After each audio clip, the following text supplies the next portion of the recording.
The first 2 days, crickets, we had 15 or 20 odd visitors coming to our booth. That was our last hope. We need to go figure out if this is going to fly. If not, almost about $1 million of investments will go down the drain. If that would happen, we would die in about 3.5, 4 months time. We didn't have runway beyond it. If we go down, we not just lose the employees that we had, but we'll do a disservice to all of our customers as well. So you have this founder mess that goes into your head. Am I doing the right thing? All right, that's my guest today, Guru Pandurangi. He's the real deal. 3-time founder, currently building ThriveStack, which is an analytics tool built specifically for growth teams, which obviously is super cool. And I've gotten to see under the hood a little bit at ThriveStack. I love how they're thinking about the space and kind of what they're building, what's on the roadmap. They're also a sponsor of the show, so I've gotten to know Guru pretty well over the past few months.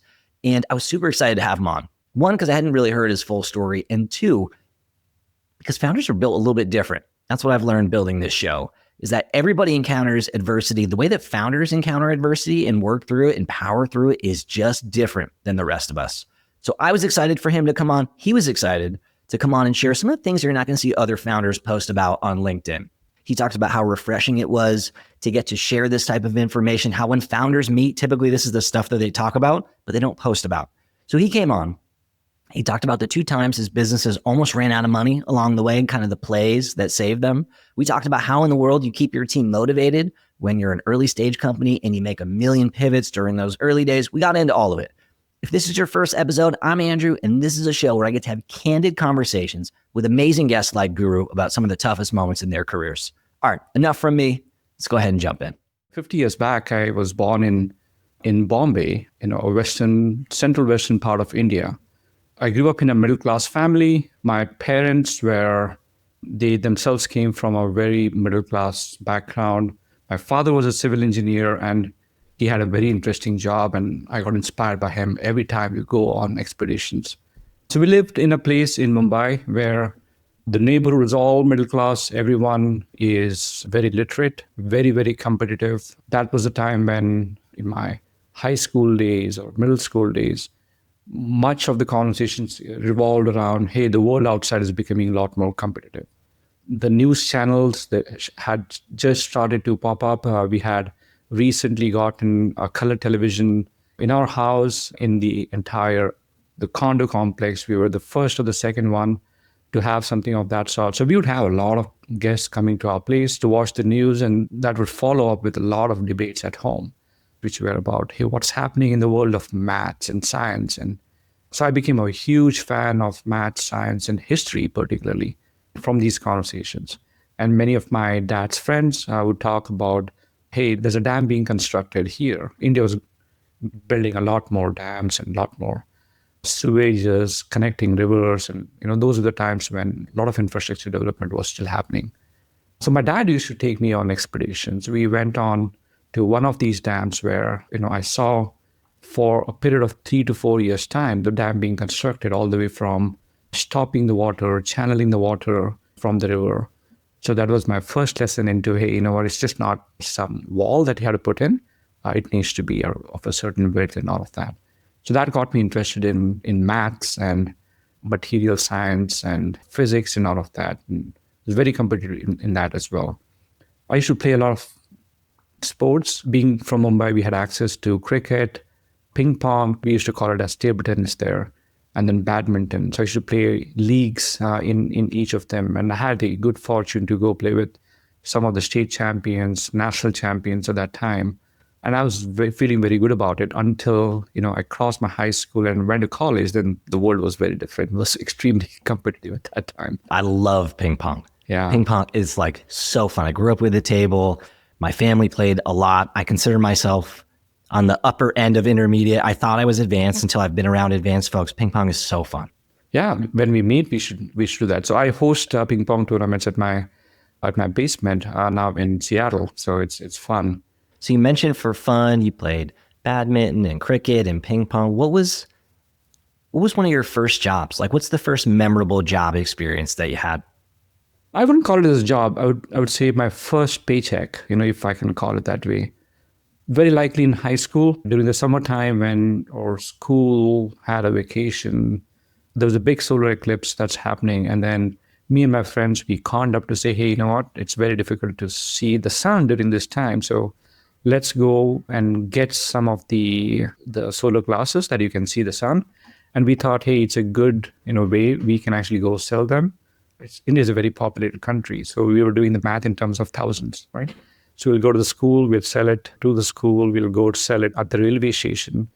We are a major railway station where almost maybe 500,000 people used to transit every day. So we're usually very close to that. We conned up this thought that, hey, five of us will go ahead and maybe sell these things. Initially, we were starting to sell them as, hey, you take it, we wrap it in some plastic frames and then give that to you. But the first day or the second day, we almost had no sales to it. And when we said that, hey, instead of selling, let's rent it out, let's see what happens. We have a stockpile of, closer to 8,000 of them. And that was fun. So we started renting it out on like 5 rupees, very likely about maybe 4 cents or 6 cents, USD in that particular case. But we said, hey, here's, you go rent it out. The cost of that for us was hardly 2 rupees a piece. So even renting we would be making money. And we assumed that we'll get back about 50% of it. And we had a bin that after the solar eclipse, they can drop it off. It was a huge experience in terms of talking to people, understanding looking back now, like, hey, we changed pricing after we had the product. We went to the water cooler joints where people used to hang out. In our case, it was schools. We looked at population, places where you do that. So one of my friends, he said, hey, temples is another place. So we stood outside the temples a couple of days and we did rent out a lot of them. So great learning experience on my first job there. Unfortunately, we thought we will get back 50%. We actually got only maybe 5 or 6% of them, which we still made money from it, but there were many huge calculation mistakes to that. Dude, I love this story. You've been a hustler since a little kid, right? So you grow up, you become a 3-time founder. Is that correct? I'm a 3rd-time founder now, yes. And I'm always curious, like the reason why I like asking guests about their background is because I'm always curious if there's a connection between who you are and who you were. And a lot of times the answer is like, no, not really. There's certain things that are part of our childhood and then we become an adult, and there's different things that are part of adulthood. But in some cases, there are things that are kind of formative and predictive. In your case, it's probably true, right? You were an entrepreneur from a young age. You made a bet on yourself. You took a risk. You could have went and worked for somebody else. Instead, you took a huge risk and created an entrepreneurial venture. And that kind of is who you become also. So that's really cool. I think that's a great insight there. In my case, I never wanted to be an entrepreneur. In fact, I never met an entrepreneur while I was growing up. I met shop owners, if you call them as entrepreneurs. I met general hustlers who were insurance salesmen, car salesmen, and so on and so forth. But in a middle-class neighborhood, I actually never met anyone who was a founder, or at least while growing up, at least until my college days. During my high school days, I had very different perceptions of myself. I wanted to be a scientist, because of my dad and the work that we were doing. I wanted to be a journalist. I loved, some of these storytelling exercises that others were doing it. We'd constantly have someone talk about, hey, something is happening here, and that used to interest me. I never thought of becoming an engineer, but as middle school, Western India, Western Central India, Mumbai, where the whole world is like, hey, if you do this, you're not going to make money. So there were 3 or 4 choices that we had at that time. Become a doctor, become an engineer. Lawyers were becoming more apparent in Mumbai, but not as much across the world. But those were the 2 choices, being an engineer or being a doctor. And then there were other things which were, you still make money, but you wouldn't have a justified career. So I was somehow forced through social influences on becoming an engineer.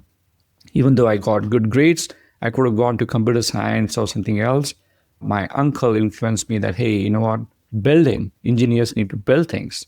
And he influenced my mom to, say, hey, you should become a mechanical engineer. So I went up and became a mechanical engineer through one of the top grade universities in Maharashtra, the region that I came from.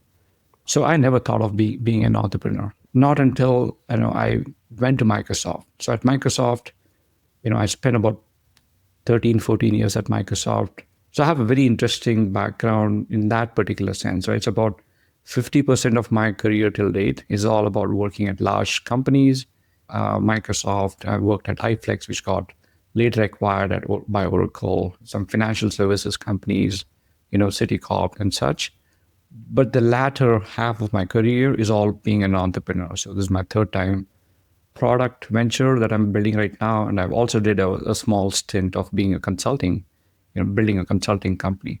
But in the entire time, for maybe the last 15, 16 years, so I never thought myself being an entrepreneur. This episode of the show is presented by my friends at ThriveStack. They're making it super easy for growth teams to track their entire growth model in one place. And if you work at a SaaS company, you know how hard that is.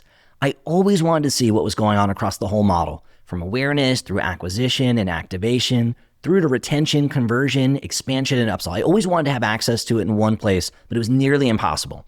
Everything was siloed and disjointed, and I had to work with the BI engineers to consolidate like 8 different data sources into one place. The process was slow, it was inflexible, and to make a small change, I needed to create another ticket, which got added to the backlog. That's why I'm so excited to be partnering with ThriveStack. They're an analytics platform specifically designed for growth teams.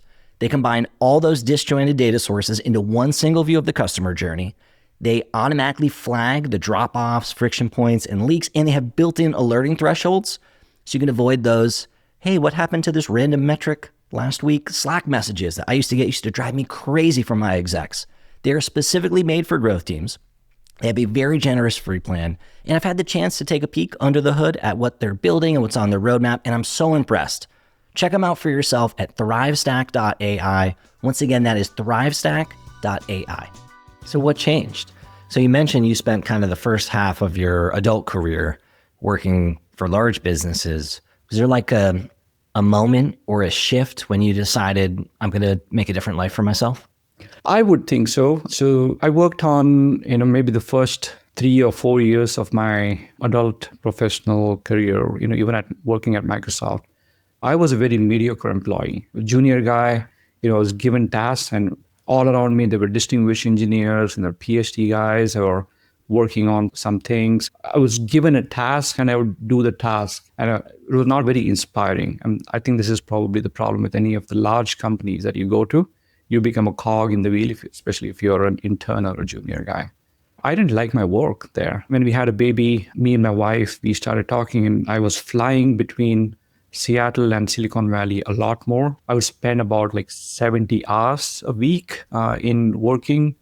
Then I had the fortune to work with Mark Zuckerberg and the whole Facebook team for Microsoft ad integration and live search integration. All of these places that's always put me into an uncomfortable zone. And every single time I've seen myself go into an uncomfortable zone, which is 2-3 levels higher up than what I was imagining even at that time, that pushed me. Some places I would struggle a lot, but 3 or 4 days later, I would say, hey, pat on my back, this was good work done. So I think those were many moments like that. I wouldn't say as one single moment which made me think about that. And then many moments where I started seeing that, hey, I can do it. Hey, I can do it. And then my wife asked me, you're spending so much time at work. What about family? And then I said, okay, all right, let me go figure out, should I stay at Microsoft? Because if I did, they would promote me. The moment I tell them that, hey, I'm going to leave, I knew they would promote me, or they would get me onto another version 1. So it was, vicious cycle by itself. So I went up to my leadership team and say, hey, I'll give a 2-week notice and say, nah, you're working on something very interesting. We'll give you 3 more patents. So could you stay back? And I stayed back for 1 more month, and I came back to them saying, hey, this is it. And that's where I decided I should take a step back from working for somebody else. And maybe this is a good time. If I'm quitting, instead of me working for somebody else again, why don't I look back and, maybe look at the world with open eyes and see if, I should go start something my own. Oh, hell yeah. I love that. And so you go on, 3-time founder. I think from the outside looking in, it would be easy to look at someone of your background and your pedigree and think, this guy probably bats 1,000%. And so, I'm curious to dig into a few of the speed bumps and tough moments along the way. Maybe one of the ones I haven't gotten to ask something about on this show yet. So as a solopreneur, right, I think about myself as an entrepreneur, but I have no ambition of scaling a big team. The idea of like raising around and taking on funding and taking other people's money and scaling something with a team just feels like foreign to me. And I personally would be so scared of running out of money and then having to shut the whole thing down. Have you ever felt like that? Have you ever gotten into a situation where you felt like, oh gosh, am I going to have to close one of these things down? I've taken on other people's money. I feel like this servitude because I've taken on their money and this extra pressure. I'm projecting a little bit, but does any of that ring true for you? It did. So maybe I'll connect the dots between my first two ventures. My first venture, I came out of Microsoft, worked part-time with another company. And then after maybe 9 or 10 months, after our baby was all well settled in, I decided to go venture out. So me and my buddy, my buddy was at Amazon Web Services at that time, and we had another buddy from Hortonworks.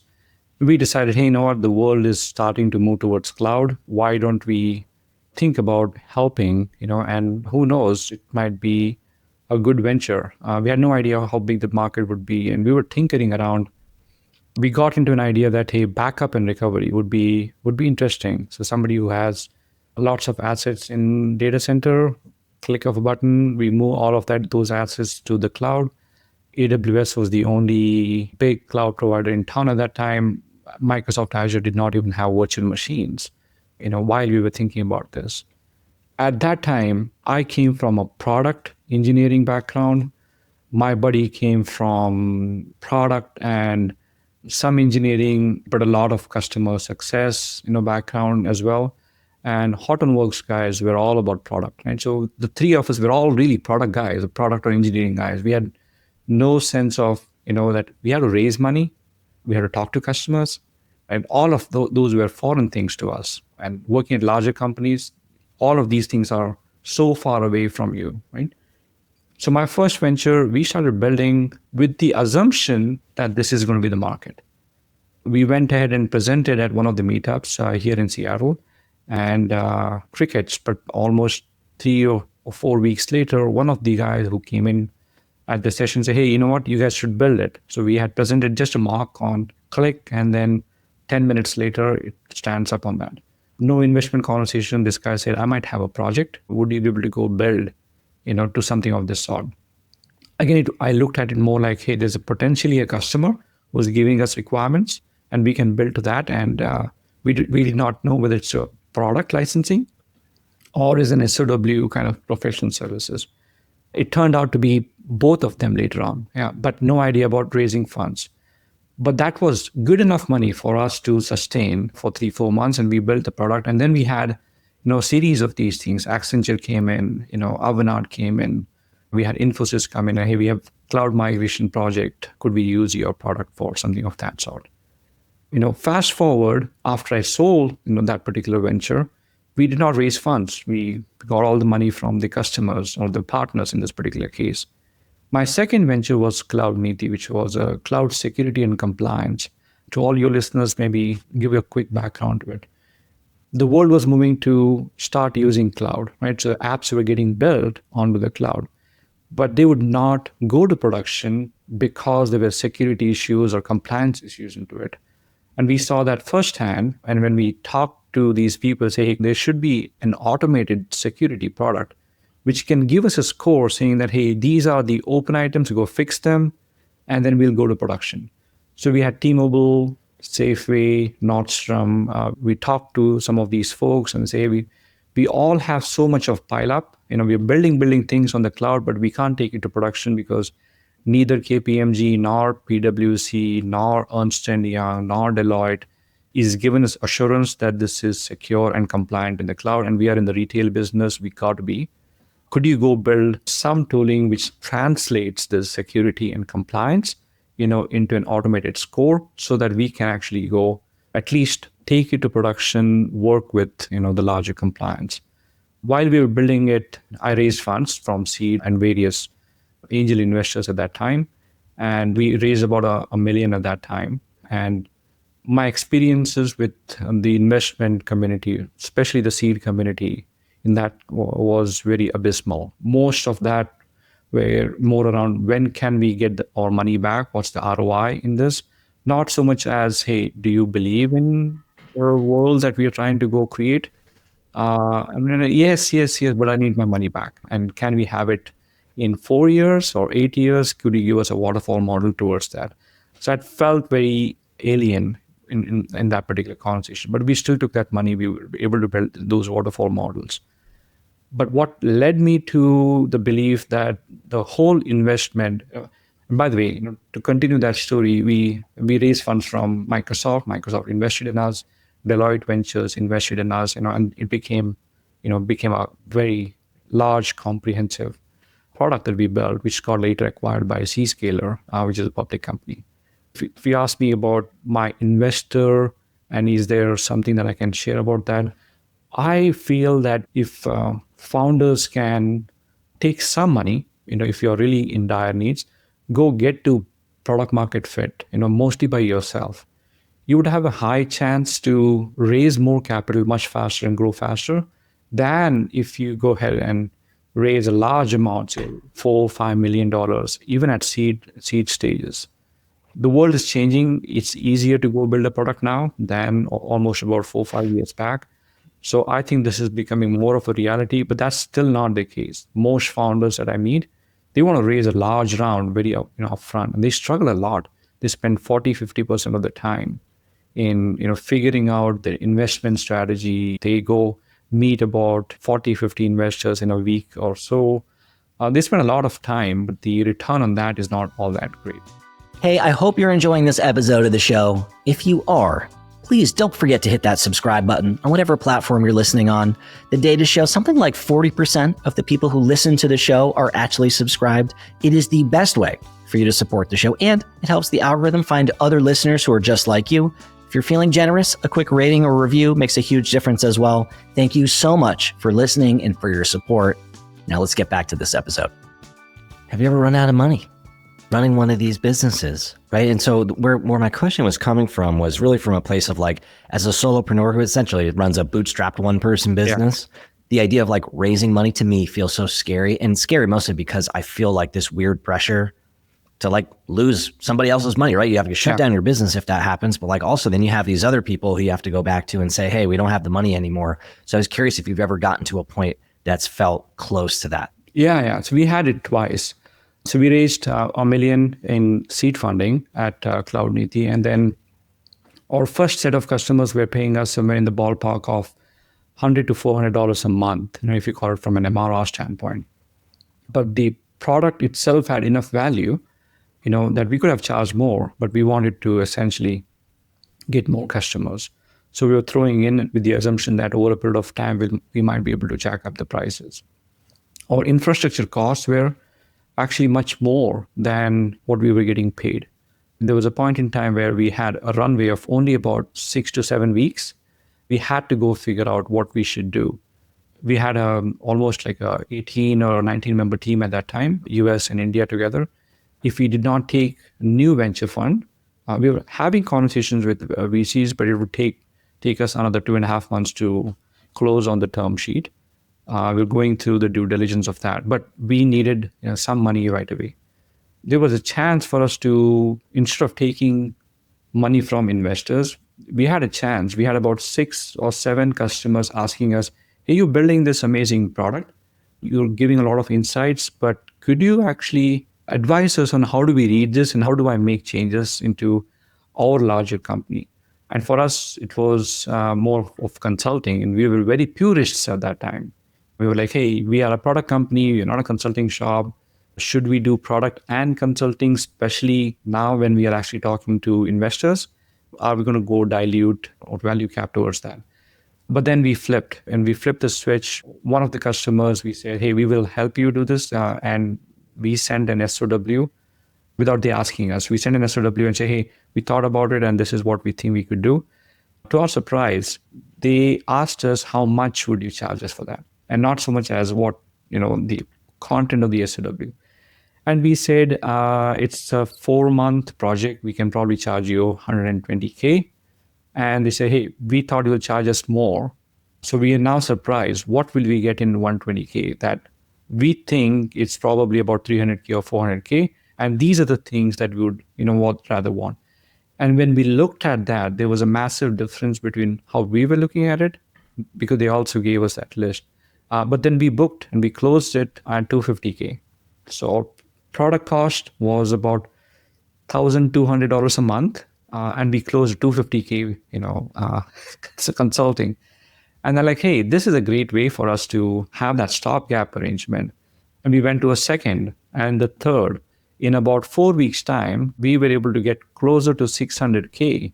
And then, hey, if we do this, then we don't have to necessarily get a lot more VC fund. I mean, we can take a smaller chunk and dilute less than what we have. So that was the first time. Hopefully your listeners might appreciate that. Don't be a purist. If you can make money, you can please go ahead with it. The second time was a lot more riskier. We were a lot more bigger, than that. And we wanted to add another product. So we had a security product. We wanted to now bring a compliance product, an automated compliance. You might have to go past maybe 8 to 9 years time. Compliance was not automated at all. So you would have an auditor who would come, spend about 3 to 4 weeks time with you, ask you a whole bunch of questions. Then somebody would come in from their technology side, look at your technology and do an audit, and will give you a certificate. And that should take maybe about 4 to 6 months, and exorbitant charges of somewhere, even for a small SaaS startup which needed a SOC 2 compliance, the cost of that would be upwards of $120,000 to $150,000, which is why just about 6-7 years back, only some of the larger companies were doing SOC 2. Now it has changed. Now you can do it even at a seed stage. So we thought, hey, why don't we actually go automated? Deloitte, Deloitte Ventures, we're an investor. So we pitched to them saying that, hey, you do the compliance, we build the automation. What do you guys think? And even they told us, hey, that's not, how would you do it? How would you automate compliance? Right? And this is what they do. They were nice. They walked us through their process. We learned quite a bit. We say, hey, we had a very different angle to it. We know the cloud, we know the infrastructure. We can add those security checks, which we already have. We just give a compliance score to it, and then you take it, and then you tell us from a legal standpoint, is that appropriate for the customer? And you advise to the customer on that. And they didn't respond back to us. So we said, why don't we actually go ahead and build something like this? And we show it at Azure conference and AWS conference. And at that time, we spent closer to 800K on the R&D and product side of building the second product. We spent another 35K for an Azure booth at the Microsoft event. And we were showcasing security, but our prime focus became compliance, because the conference was about security and compliance. The first 2 days, crickets, we had hardly 15 or 20 odd visitors coming to our booth. So you just spent a whole chunk of the pool of money. Yeah. Spent a little bit more of the money to get the booth. It's not a ton of money left, and you're hoping something good happens at the conference, like with the booth. That was last hope that we need to go figure out if this is going to fly. If not, almost 800K, almost about $1 million of investments will go down the drain, right? And if that would happen and we would not recover that, we would die in about 3.5-4 months time. We didn't have runway beyond it. So that was the second moment, which became a lot more riskier, because at that time we were, a lot more bigger, hardly about maybe 30 odd folks and a lot of customers, right? If we go down, then we not just lose the employees that we had, but we would do a disservice to all of our customers as well. So that was a lot more riskier. What was going through your head night 2 of the conference based on how things have been going? So there was, you have this founder mess that goes into your head. Am I doing the right thing? Is my bet right? At the end of the day, you are the one who's betting on this. The rest of the team might be a yes man to it. My board, which had 2 investors, and they were like, hey, this is a good idea, but you might need to raise a lot more capital much faster than what you were thinking about. And do you want us to give you a term sheet, right? So I had like raise money or go down. If you raise money, then it's going to take another 4 months, because it will be more than 30 million, raise at that time. So that was all going in my head. On night two, we were just sitting around, and one of the Microsoft guys also came to the booth, and we said, "Hey, let's go out for a drink." And then we were thinking about this, and they're like, "Hey, you know what? Let me go stop by and get my team to you maybe at 11 in the morning, the third day, the third and the final day." And this was one of the directors of Microsoft and security compliance team. He came in at 12:30, and we're like, "We are hungry. You told us 11 o'clock. It is 12:30. Nobody's come in yet." But he showed up with about four folks from his team.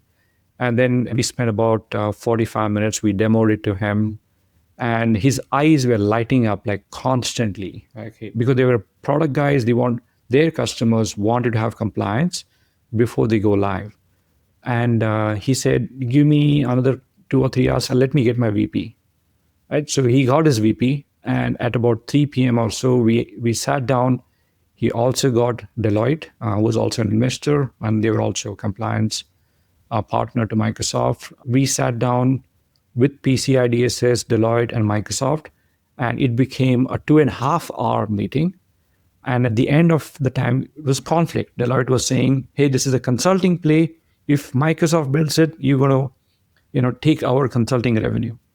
High Trust was like, hey, doing the same thing. PCI DSS was also saying the same thing, that we make money on certifications, and that's a consulting plus certification. So Microsoft, if you build it, you're going to take money from us. And I think I had a fleeting comment coming in there as well, that Microsoft, you build your business on partners. 99% of your revenue comes from partners. Now you're alienating us. Microsoft guy looked at me, and I looked at him and said, "I came from Microsoft. This is bound to happen. Let's go take a break." And then I talked to him later and said, "Microsoft will build the compliance. That's option number one. Or Cloudneeti builds compliance, and that gets integrated into Microsoft as an add-on. And then Deloitte, PwC, all of these guys, you can go ahead and sell your consulting services alongside with the Cloudneeti product, which means both of you make money, and Microsoft is actually giving a service to our customers."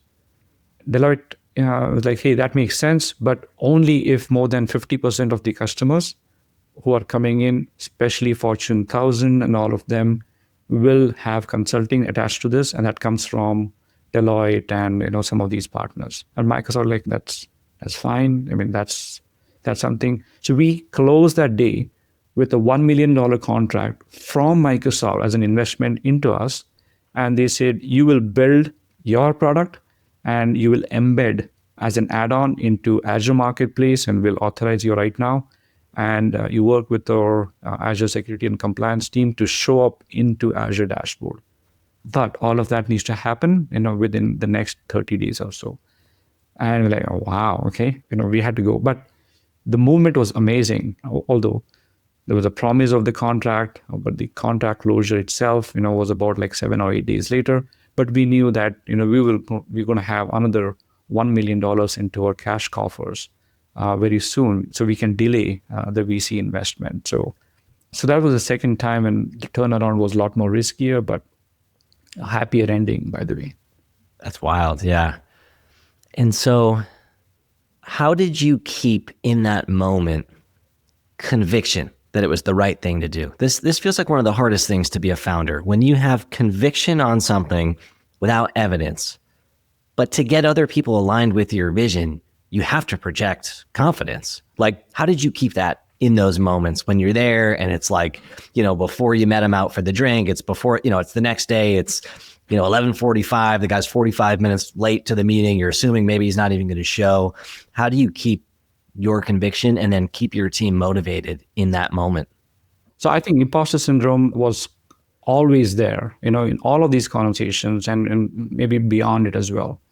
I have 3 rules to think about the imposter syndrome in that particular way. The first one is, my whole background has been that if ever I've been working on something that is inspiring me, no matter what happens, I know that I'll come out in one way or the other. It might take a lot more tries, But because I had done it for various version 1 products at Microsoft, at Oracle, at various other things, I knew that the first 3-4 versions of it will not be looked upon nicely by the customer. So you can't expect growth from day one.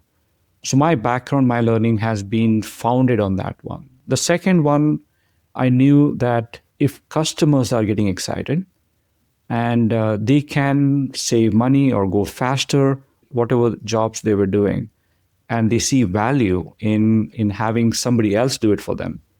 I've seen that they see the value, but sometimes they will say, I'll do it for myself. I'm not going to use your services or your product.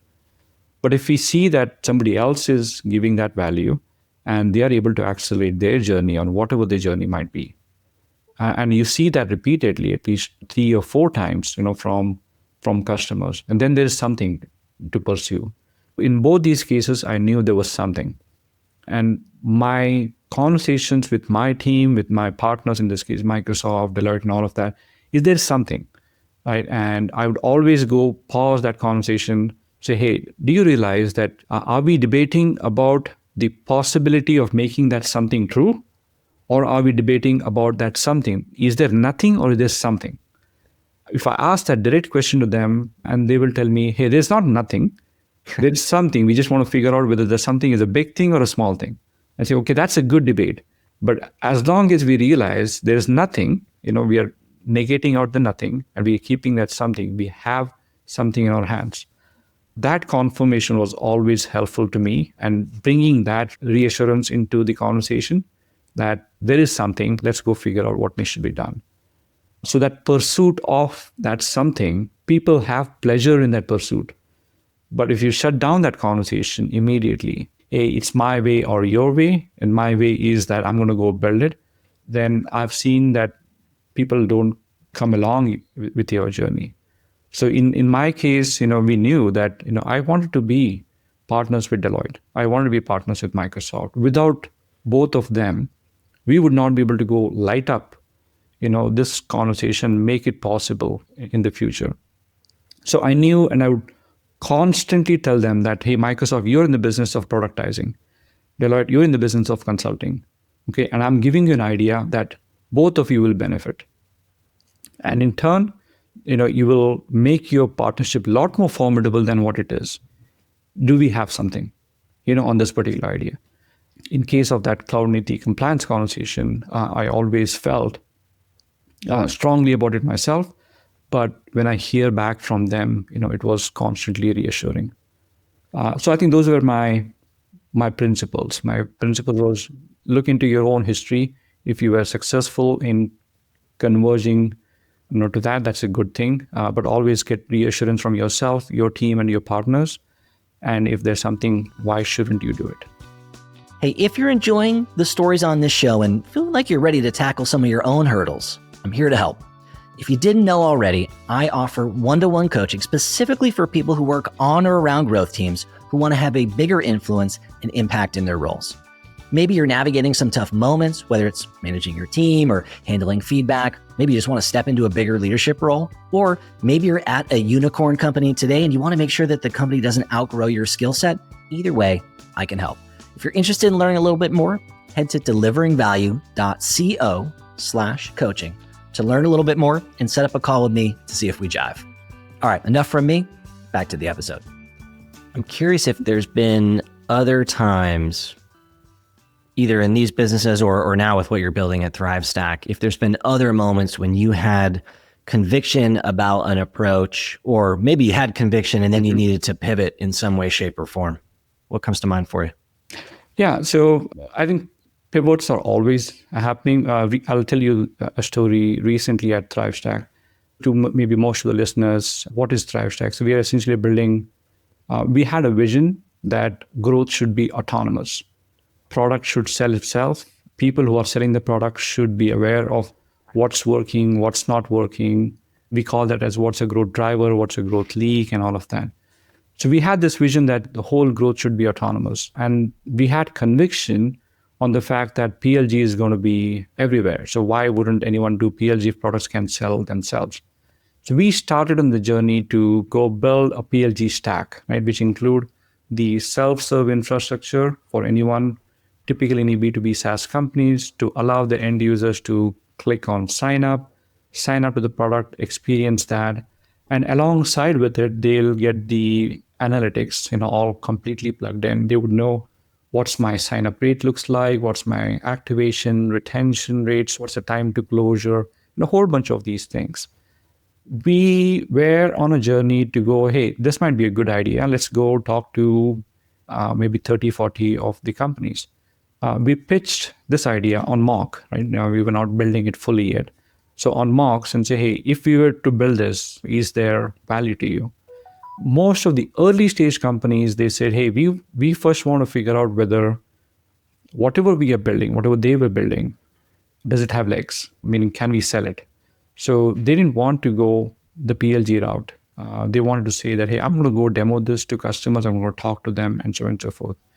So then we said, hey, you know what? Maybe early stage startups is not our ICP. Why don't we go slightly higher up? So we went to someone who's about $1 million of revenue. We ran a campaign.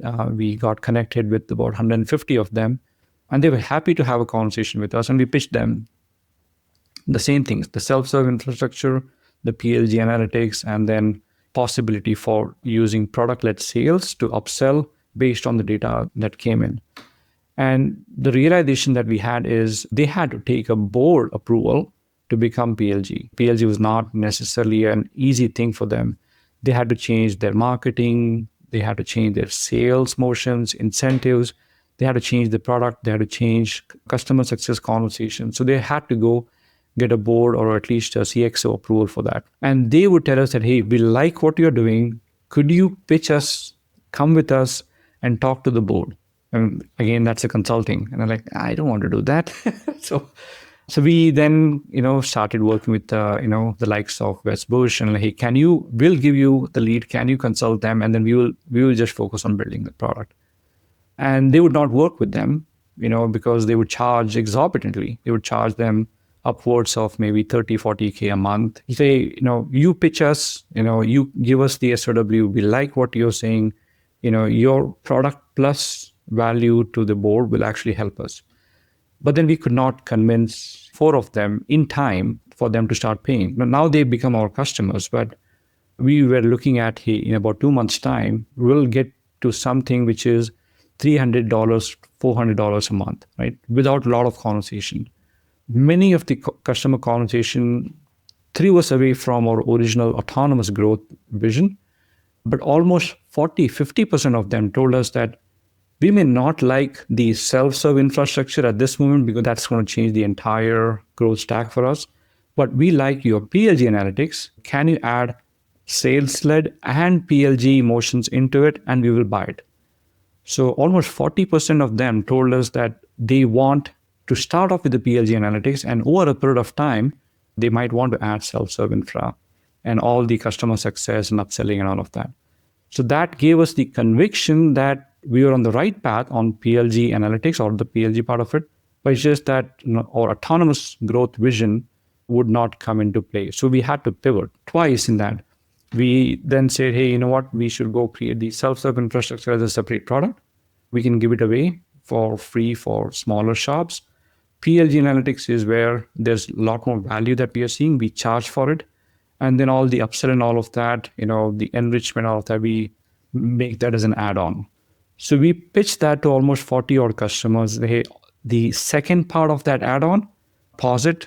We don't want to pay for it right now. We have partnerships with Clearbit and other things. We can connect that, and we have made large investments into those scenarios, but we like the PLG analytics. So we had to change our product or packaging or pricing at least thrice even before we launched it. Was that like a hard decision to make? I mean, it sounds like you're just reacting to the market in that case, but is it hard to let go? Did you have like a strong original vision that you felt like you had to let go of a little bit? So I think there are 2 parts to it. I think for a founder and someone who's been there, done that, for me, it's not a hard decision. But I think for the team to react to this particular change is a massively big decision. I mean, imagine, let's say a couple of engineers who spend almost maybe 3, 4, 6 months in building the self-serve infrastructure stack, and Right. Nobody's going to use it. right? For him or her or that particular team, it's a place of disappointment. So I had to go figure out on how to tell that story to them. Story to customers is easy. They've been asking for this, we can react to it. Story to the team is, or that narration to the team on why are we doing, it takes a lot of effort. It takes a lot of effort to change your vision even before you launch. The whiteboarding that we had to do, say, hey, you know what, we keep this aside. And then the conversations immediately goes into it. That's very difficult. Our product is not built, to repackage it as three separate things. So how many more repackagings can we do? Can you give us a spec on, like, I have no specs on that. So this is what we're reacting to the customers. So that's a very hard discussions on how should you repackage later? How should you price your product later? Or self-serve infrastructure was priced, very differently. Then now the PLG analytics, now that we have marketing analytics and product and revenue analytics all coming together, it's priced very differently because it's a standalone product by itself. It's based on some platform fee and a lot more usage-based pricing on that. That wasn't the case on our previous vision. So our packaging influences pricing, and the vision influences the packaging. So it's a train wreck, if you look at it. Yeah. And is there any risk when something like that happens of losing the team? I don't mean to be overly dramatic, but I feel like when I've been on teams and there's constant like shifting and changing of the vision and changing of the strategy, at some point people start whispering amongst themselves like, are there any adults here?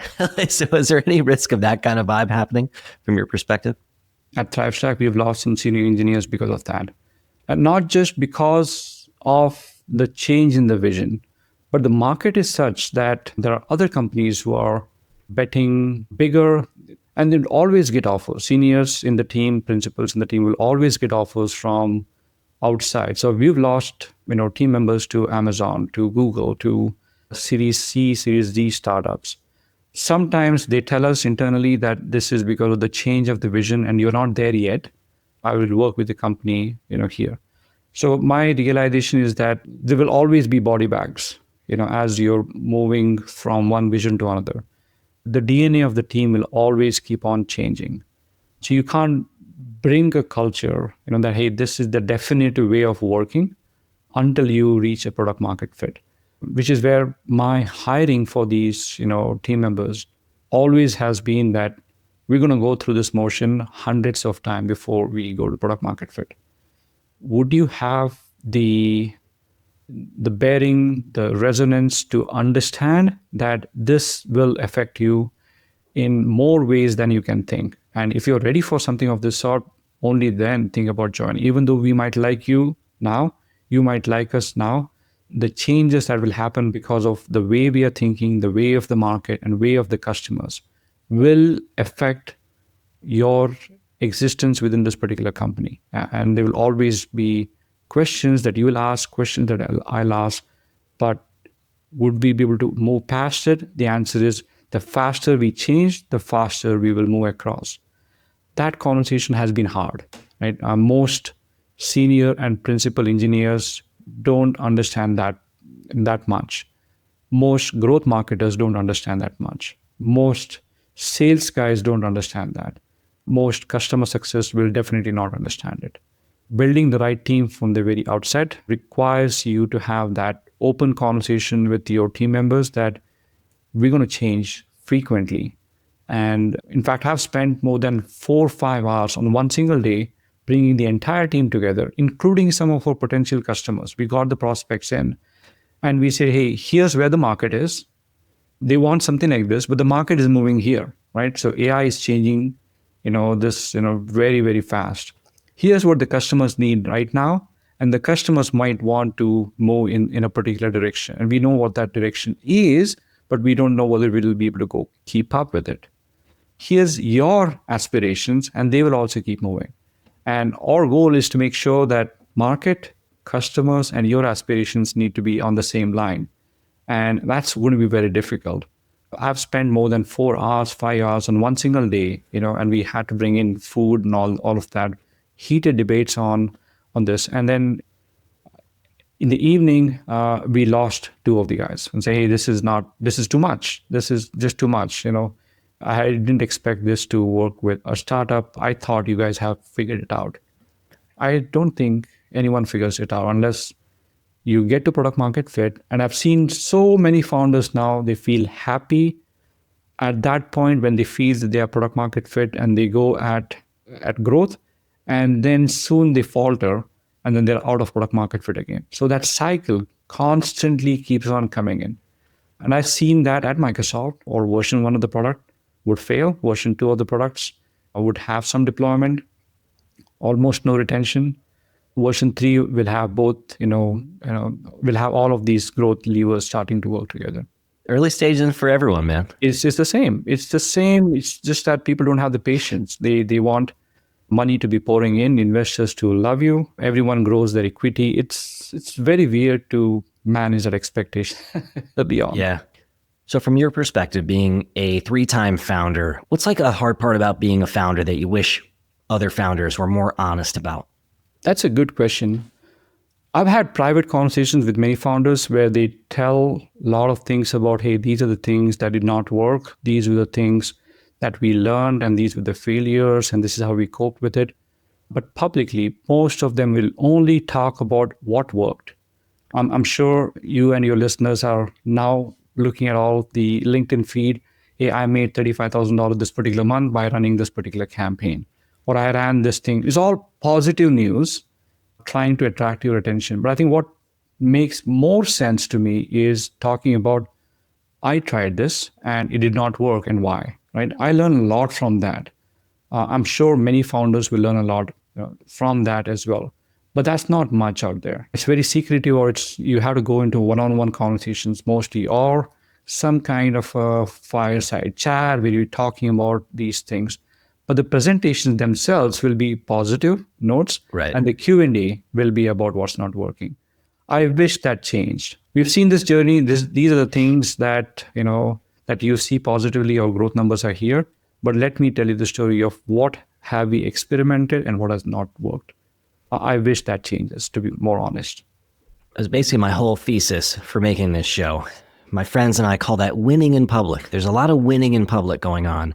But when you meet people privately, what you learn most about is the mistakes that they made and the speed bumps they encounter, and like the fears that almost stopped them and the speed bumps along the way. And so that's, for me, the whole reason why I made this show was to shine a light on those things that everybody has.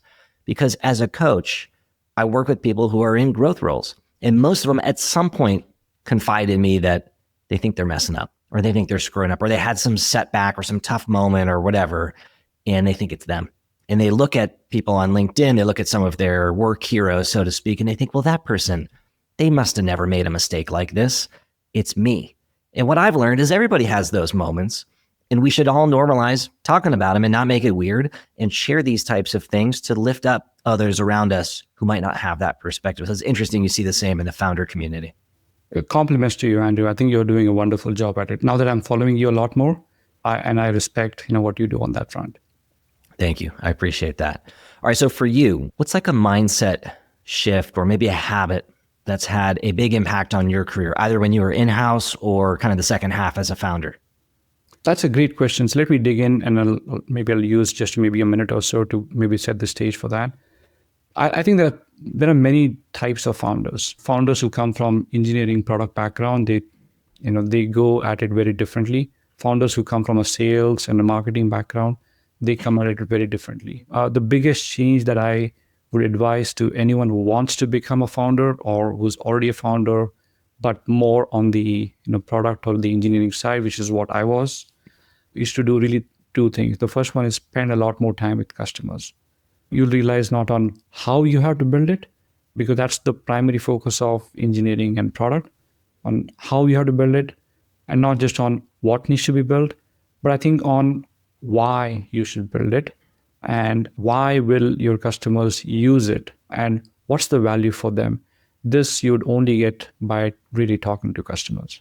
That has been my biggest impact on my own career growth, when I changed my thought process of, hey, I can go build the backup and recovery, and this is something that I can go write out as a spec and work with the team to go build it. Versus This is why they would use it.